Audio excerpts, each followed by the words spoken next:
Good morning. Welcome to July 6th of 2015. I can't wait till tomorrow because I get better looking every day. All right, so we're going to accomplish one goal today. If it kills us, I don't care. Nah, seriously, what we're going to do is we're going to walk through my process for organizing your marketing. Or let me make sure. I've actually gone 30 some odd minutes before with my mic muted. So it's a little bit scary. I'm like, oh, wait a second, let me make sure that it's not muted, which it wasn't. Okay, so today, we're going to walk through organizing your marketing around your customer. There's an empowered customer today. The vast majority are empowered, whether the providers, the companies and all recognize it or not, that's up to them. Obviously, if they don't, they're going to fall behind.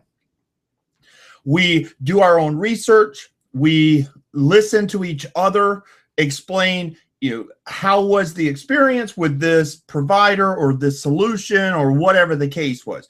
When we're making a decision, a personal or business related purchasing or buying decision, it's something that is entirely us. We are the ones that make that decision as an empowered consumer.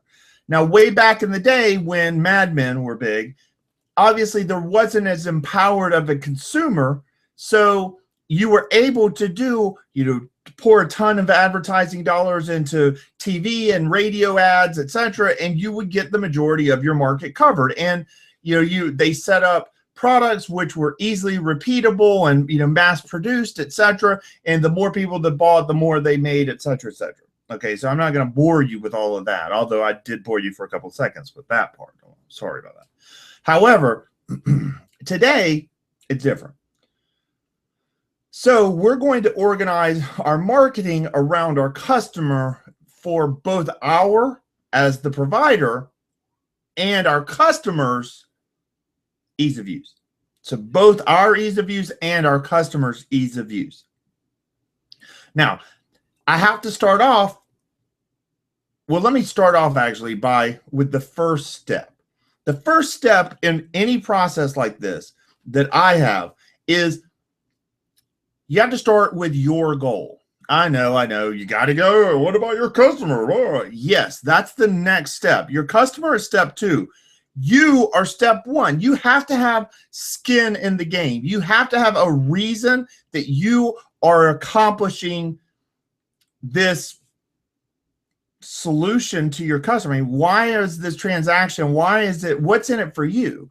We're humans, so as humans, that's why we celebrate when people do a selfless act, right? Because we know that it's hardwired into us as humans to be self-serving. It's not a knock on us as humans. It's the reality of the situation. Now, obviously, some are more self-serving than others. It's a spectrum, right?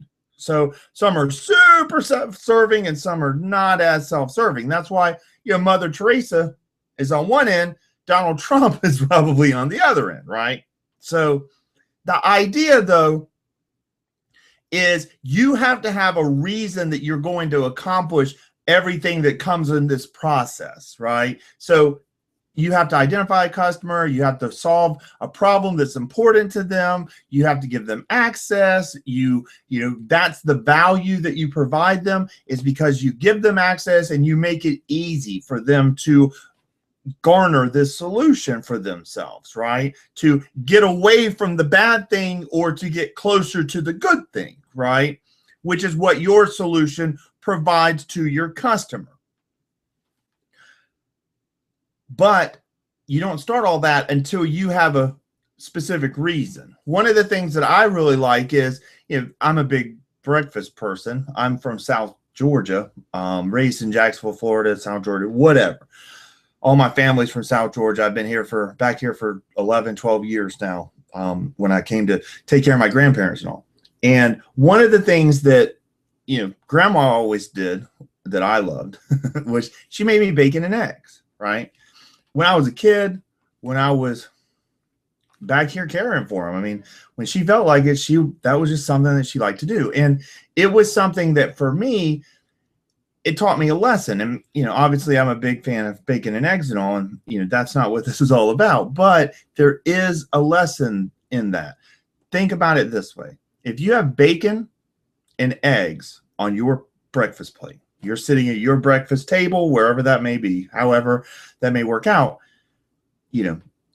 you're going to obviously eat the bacon and eggs, but there were two animals that fed that breakfast, right? There was the chicken and then there was a pig.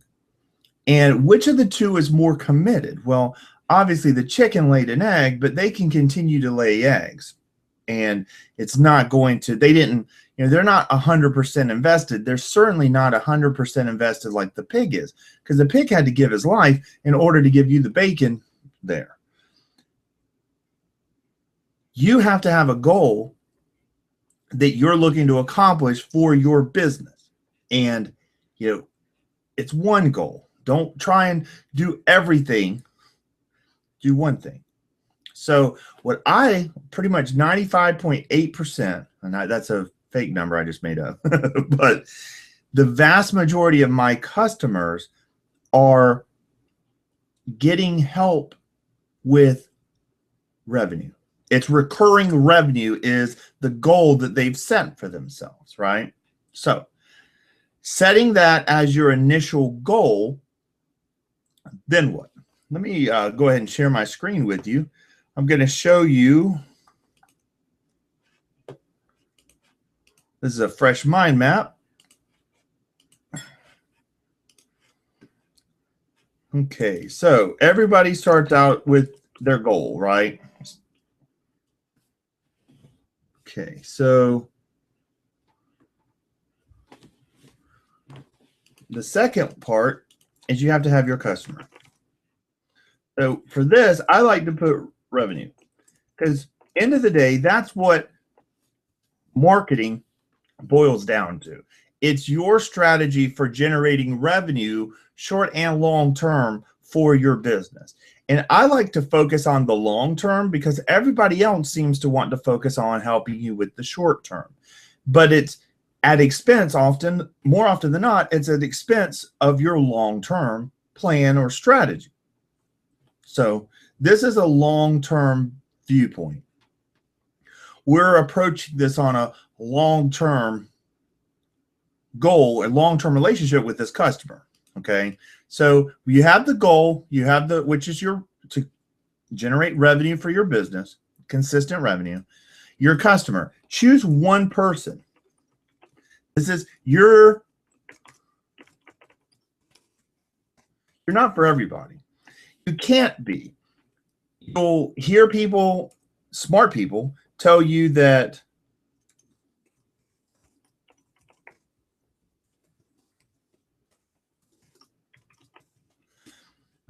trying to appeal to everyone means that you actually appeal to no one. Okay. So you have your goal and you have your singular customer. This is one customer that you are focused on, right? So it moves from here. Oh, what?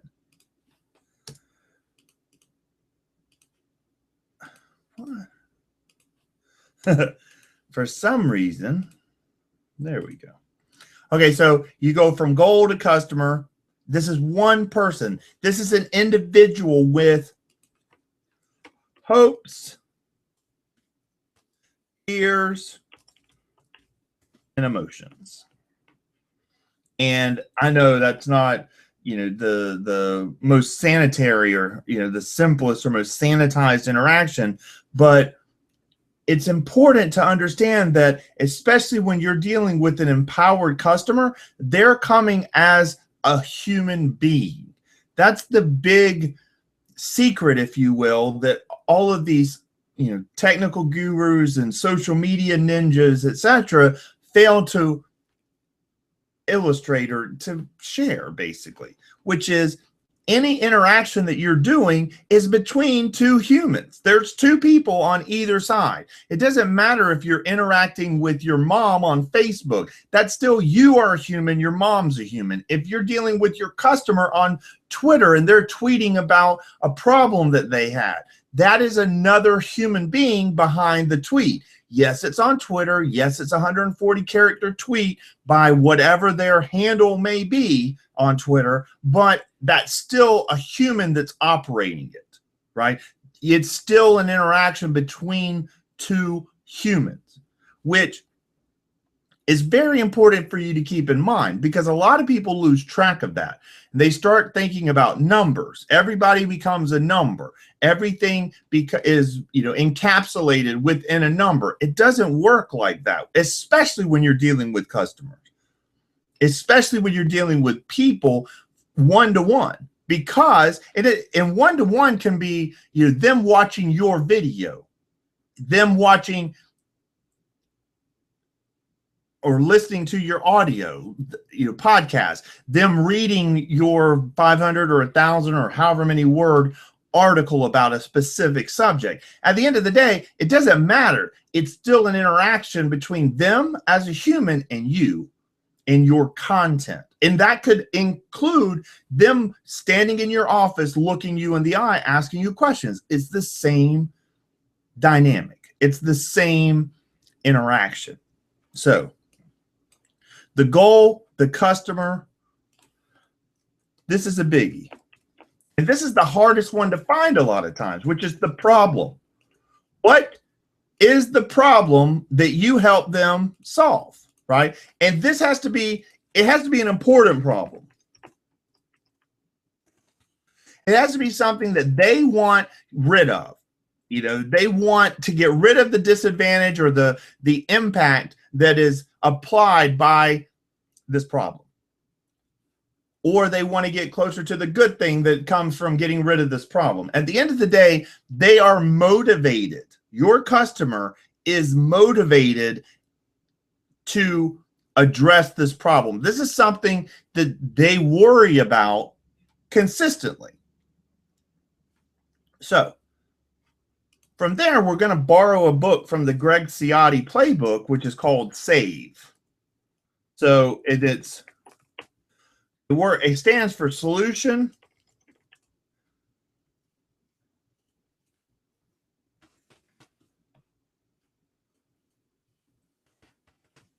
okay, and I'm going to go ahead and let me show you this.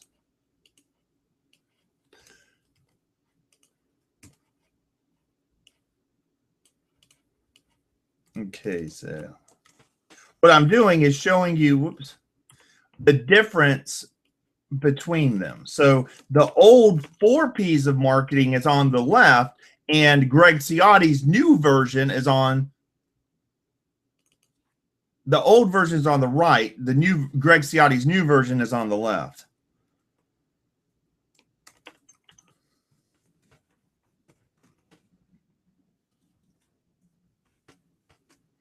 But back in the day, they came up with a product. They found a way to distribute it.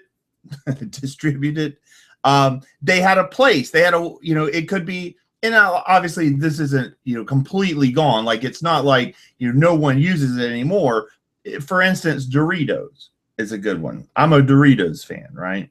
So they're going to, they have a product, obviously, bags of Doritos that they create, and they'll put them in different bags at different prices, and they're going to put them in front of us when they feel that we might want to buy them. So they'll put some at the register, some of the smaller bags. They're going to have shelf space at Walmart, at Harvey's, at Piggly Wiggly. As you can see, I live in South Georgia. So, the same thing for Kroger or Publix or, was it Whole Foods, etc. It doesn't matter if you live in the Tony Rich neighborhoods or, the good place where I'd like to live too, then, whatever the grocery store chain is, they're still going. But the same thing applies to the grocery store chain, as well as like the dollar stores, as well as the gas stations, etc. Doritos in this instance is going to try and, get distribution into each of those different options, because They never know when you want a Doritos, but they're going to make sure that you have access to it, right? Okay, so the price obviously is going to be based on, in this instance with Doritos, it's going to be based on basically how much they put into the package, right? How many chips are in there, what's the total volume, weight, whatever. And they're dividing it up like that. So you'll pay $1 for a small bag, you'll pay $3 for a larger bag or a family size bag, etc. And then they do promotion to let people know so that when they see it on the shelf, they're aware and they buy Doritos instead of whatever is right beside it, right? As far as another chip or whatever, or a bag of chips, etc. Okay, so that's the typical. Well, what Greg Ciotti did was he broke it down as solution instead of product. So you have a solution to this important problem that your customer has. So it goes from problem. Why does it do that? To solution. And then from there, it goes to access. From access, it goes to value. And from value, it goes to education. So let's break these down a little bit.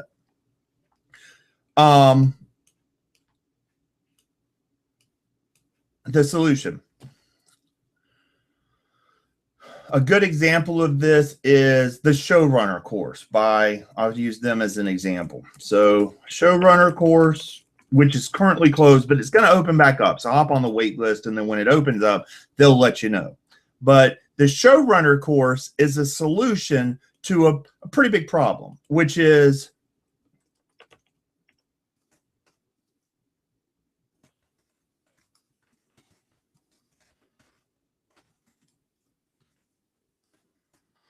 I need to grow my audience. My business depends on it, right? So that's the big problem that I have and that other showrunners have. And they may get to the same point a little bit differently, a little bit different path. But at the end of the day, we're still reaching the exact same point, which is we need to grow our audience. And in order to do that, we need to understand how to run a show, right? So that's where the Showrunner course comes in. They give us access to the course, which is broken up in modules and lessons. And I guess let's put it like that, because the way that it works is the modules house the lessons. So if it's 3 modules, 15 lessons, then it may be, each module has 5 lessons held within it, right? But at the end of the day, you're giving access to this solution. So if I need access, what do? Well, they gave me, when I purchased the solution, the Showrunner course, they gave me access to go to rainmaker.fm and log in. So let me show you that. He's still here. Be careful. No. Let me head back over to, we're going to open up the browser, and this is my YouTube channel, but we're going to head over to rainmaker.fm. Okay, so I am not logged in. As you can see, there's all these shows that they have, but they also have this thing called training, right? And they're giving you 7 foundational lessons, 3 how-to webinars, follow-up lessons, and case studies, and you can register for free. However, let me show you, since I'm an existing member, I just want to show you that I have access not only to the free Rainmaker training, but also to the Showrunner podcasting course. And you can see that they have broken down the different modules, and they're broken down into lessons as well. So as you can see, it says see the lessons, because module 1 has X number of lessons within it. So I'm going to learn these different lessons, and then I'm ready to move to module 2. And what they've done is they've given me access to my solution.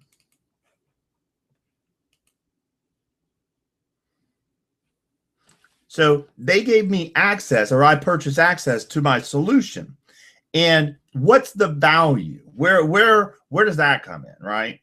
Well, here's the way that I can explain it. You always close on value. Don't compete on price. Way too many times people get caught up in competing on price when in reality, it's that perceived value of your customer looking at the solution that's going to be the determining factor of what you should price your solution, your product, right? So, and this could be services, service industry stuff. This could be, it doesn't matter. I mean, if it's a great meal in a restaurant, a great experience around your meal and all, that is still a solution that they are getting because they want to look good in front of their date or, whatever, right? You're still solving a problem. You're still giving them access and you're closing on value. I mean, don't get me wrong. If you go to a really nice restaurant, in LA or, a city, or if you're in Atlanta or wherever you are, if you go to a nice restaurant, what's going to happen? They're not going to quibble with you on price. It's not like they're going to sit there. Well, I tell you what, if you're unhappy with the, $300 is going to cost you guys for this anniversary dinner experience, then we'll give it to you for, $88. It doesn't work like that, right? They're not competing on price. Price is what it is. The value, and this is the key, is you have to determine if you see the value as being more than the price which they have set for your solution. So for instance, back to the showrunner course, when I evaluated it, I had to look at it and say, okay, and I got in early, right? So it was $295 at the very beginning, went up to $395. I think the final price or the initial price when they do roll it out full time is going to be $500. I'm pretty sure. So I had to look at it and say, okay, do I believe even the very initial version of this course that they're putting together, do I feel that it's going to have more value to me than $300 or $295 or whatever, which obviously I did. So, but I had to evaluate it. I couldn't go back to them and say, hey, Jerry, Johnny, I think you got a pretty good thing going, but I'm not really ready to pay $295. I tell you what, I'm going to give you, I got $60. Is that a deal? They'd have been like, whatever. They wouldn't have even answered the email probably, right? The point is, you don't want to focus on price and you don't want your customer focusing on price, because end of the day, with me at least, I view it as if you're focused solely on price, then you're probably not my customer, because there's so many other people that can, focus on helping you get a website together that I'm not focused on. Like, yes, a website becomes part of what I do, but it's way bigger than that. It's way more important than that, because a business person, how much gravity do they attach to revenue coming in day to day, week to week? A lot, right? I mean, a ton. That's the business. If you don't have revenue coming in, it's not a business, or not the same, level of business, right?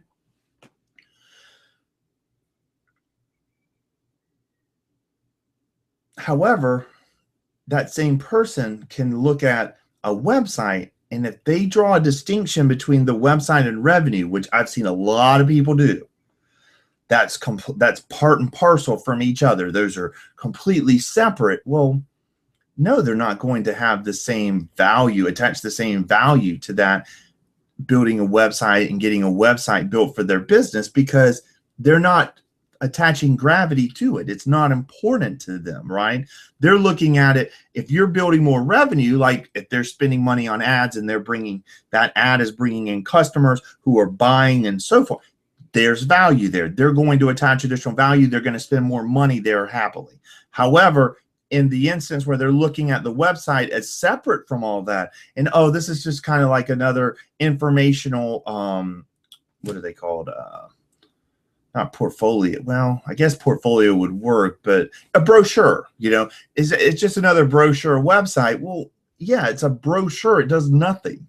Then in that instance, no. I mean, why am I going to drop $5,000 on a brochure to throw up on the website, or I'm sorry, up on the internet with my domain name that I just ignore forever? It's apples and oranges, right? One person is looking for help growing the revenue of their business, the lifeblood of their business. The other one is looking to throw up a brochure and forget about it. Two completely different views, two completely different value levels, value propositions, if you will. And that's something that you have to keep in mind, because when you're setting up your solution, you have to, better than I do, what is the solution that people are going to be excited about from you? What are your customers going to be excited about? What's your customer going to want from you? And the last part to that whole thing, I'm going to go ahead and share my screen one more time. And I just want to walk you through real quick. The last part is education. And you have to keep in mind that the education is both pre and post purchase, right? So yes, you're educating them before the purchase. Well, what do I educate them on then? They haven't bought nothing. Well, you're educating them on, what you do, how you do it, why you do it, who you are. You're giving them all of this additional information for them to make their decision. They have to make a buying decision. And all that you're looking to do in this instance is to educate their buying decision. That's my goal, is I want you to have everything you need to make your decision. If you're my customer, you're going to decide to go with me. And if you're not, then you're going to go elsewhere. And either way, I wish you well, right? Now, I'm going to, if you are my customer, then I have to start educating you or continue educating you, but it's going to deal with a different phase. You're at a different point in our relationship than when you first started out, and I had to let you know what I did and why I did it and how I did it, etc. Now you're a customer and you have to know, okay, how do I access my solution? What's next? What's after that? How do I, if I need help, how do I do that? If I need to buy more stuff, how do I do that? See, your questions that you need educated answers for are different than when you first started out. Because when you first started out, you were clueless about me, you were clueless about my solution, etc. The same thing applies with your customers, obviously, because when you have customers, they're going to all follow a pretty similar path. They're going to follow a pretty similar path with your business, right? Everybody, they all start out at the same place, but if you've had a customer for 2 years and a customer for 6 days, they're going to be at different places. They're going to have different